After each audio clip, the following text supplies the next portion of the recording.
After we took our first Afghan prisoners, we started to realize that the Americans were not there. We said, Americans? What Americans? They're not here. But the KGB officers said, oh, they're in the rear. They're advising the Mujahideen just like we advised in Cuba.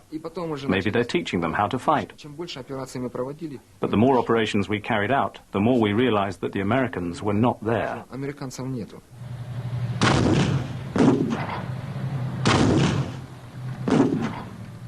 Against their wishes, the Soviets were soon sucked into combat. They started with textbook sweep offensives, devised to defeat NATO in Europe and Chinese troops on the plains of Manchuria. In mountainous terrain against guerrilla fighters, their approach was a disaster. Well, I would say 99% of all the battles that we fought in Afghanistan were won by the Soviet side. But the problem is that the next morning we had the same old situation as if there was no battle. Mujahideen were again in that village where they were. We thought we destroyed them just the other day. So it was an absolutely useless war.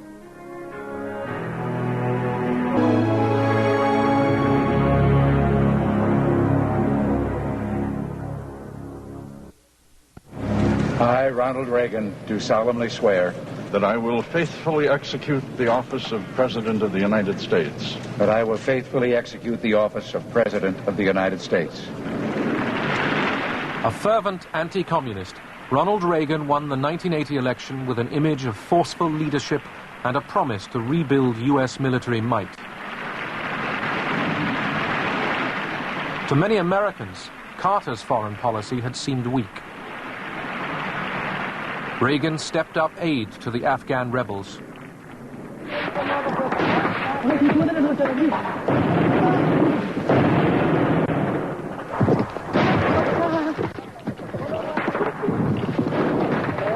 The Mujahideen were made up of numerous factions. They were split on tribal and ethnic lines.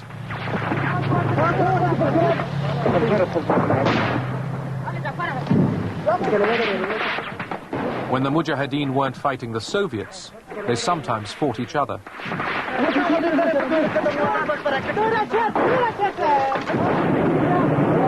Allahu Akbar!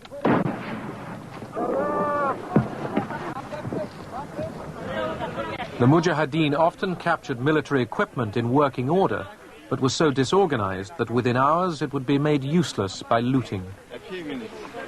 I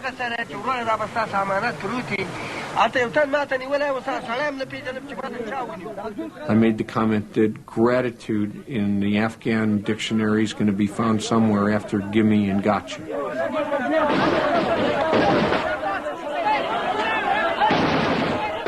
On the other hand, there was a constant undercurrent of understanding that while we were providing the means to wage this war, they were waging it. And that it is entirely true that this was a war that was fought with our gold, but with their blood.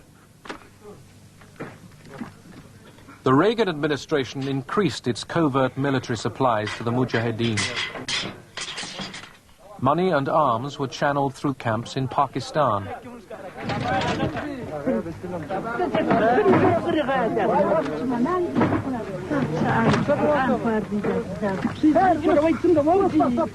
By controlling the way aid was distributed, the Pakistanis hoped to install a fundamentalist regime in Afghanistan.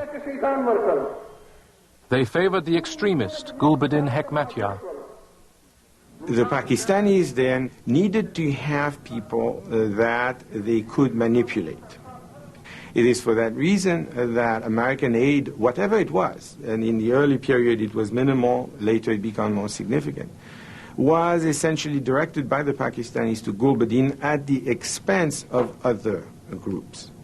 The arms were not distributed fairly. Despite our military successes, Pakistan only gave us 8 missiles. For 2 years, they cut all aid to my group. The Pakistanis had their own agenda. They gave the lion's share of weapons to the hardliner, Gulbuddin Hekmatyar.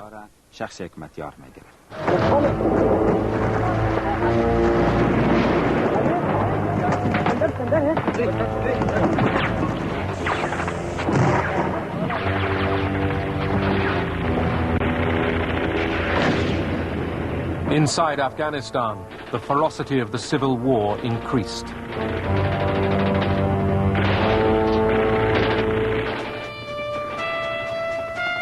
After heavy casualties, the Red Army changed tactics. They abandoned massive armored sweeps and took to the air. Soviet commandos would be dropped in by helicopters to cut the Mujahideen's escape routes.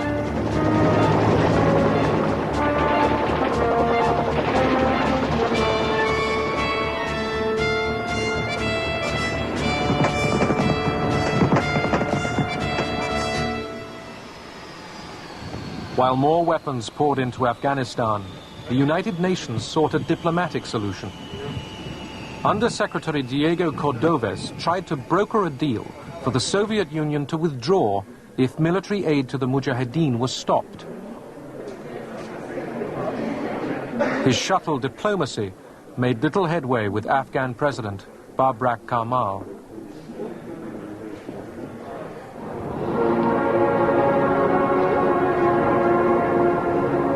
Moscow, November 1982.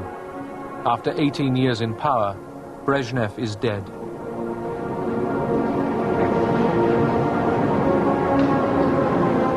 The state funeral was used for a new Afghan initiative. After the ceremony, Yuri Andropov, the new Soviet president, told Pakistan's foreign minister that he might accept the United Nations plan. But the Americans didn't trust Andropov. We never considered that the Soviets would actually back out of Afghanistan and negotiate their way out. It didn't seem a credible thing for them to do, because we didn't think that they were at all disposed to do that. So naturally, when we talked with the Pakistanis, we pressed them always to continue the pressure. The Bible tells us there will be a time for peace. But so far this century, mankind has failed to find it. In these times when the United States and Pakistan were not ready for a deal with Moscow. For Washington, the UN's peace plan was a sideshow. The peace-loving nations of the world must condemn aggression. Throughout Afghanistan, Soviet aircraft were now bombing indiscriminately.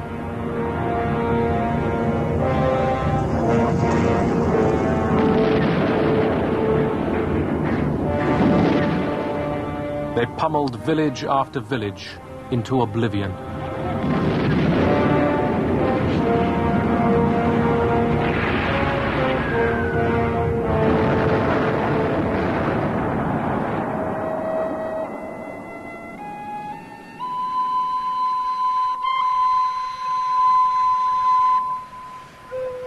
In a typical attack on April the 8th, 1985, the villages of Kutz and Mindrawar on the Kabul-Jalalabad highway were bombed, then overrun by Soviet troops.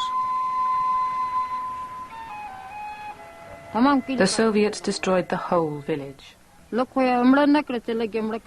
impossible to count how many they killed. The men were dragged out of their houses and sent off to the Afghan army. Those who refused were taken aside and gunned down, butchered.